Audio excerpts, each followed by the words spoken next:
नमस्कार मित्रांनो, पेन्शन धारकांसाठी आज मोठी अपडेट समोर आली आहे आणि ही बातमी सध्या सोशल मीडियावर प्रचंड व्हायरल होत आहे. आणि ही बातमी खरी आहे का ती फक्त अफवा? चला सगळं स्पष्ट पाहूया. पहिला आहे EPS 95 मुद्दा. मित्रांनो, एम्प्लॉईज प्रोव्हिडंट फंड ऑर्गनायझेशन अंतर्गत EPS 95 पेन्शन धारकांसाठी 7500 किमान पेन्शन प्लस DA ची मागणी पुन्हा जोर धरत आहे. सोशल मीडियावर सांगितलं जाते की हा निर्णय लवकरच लागू होणार, पण अजून सरकारकडून अधिकृत घोषणा झालेली नाही. DA वाढ.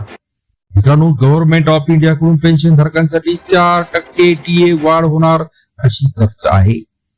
जर हे लागू झालं तर लाखो पेन्शन धारकांना मोठा फायदा होऊ शकतो, पण लक्षात ठेवा अजून फायनल घोषणा नाही. बँक नियम. मित्रांनो, स्टेट बँक ऑफ इंडिया आणि इतर बँकांनी लाईफ सर्टिफिकेट अपडेट करणं अनिवार्य केलं आहे. नाही दिलं तर पेन्शन थांबू शकते. पण घाबरू नका, आता जीवन प्रमाणद्वारे ही घर बसल्या करता येतं. 8वा वेतन आयोग आणि सगळ्यात मोठी चर्चा 8वा वेतन आयोग. सोशल मीडियावर दावा पेन्शन दुप्पट होणार, पण सत्य काय?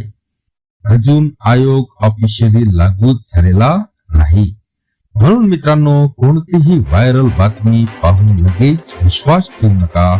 अशाच खऱ्या आणि अपडेटेड माहितीसाठी आमच्या चॅनलला सबस्क्राईब करा, व्हिडिओला लाईक करा आणि शेअर करा. पुन्हा भेटूया नवीन अपडेटसह. धन्यवाद.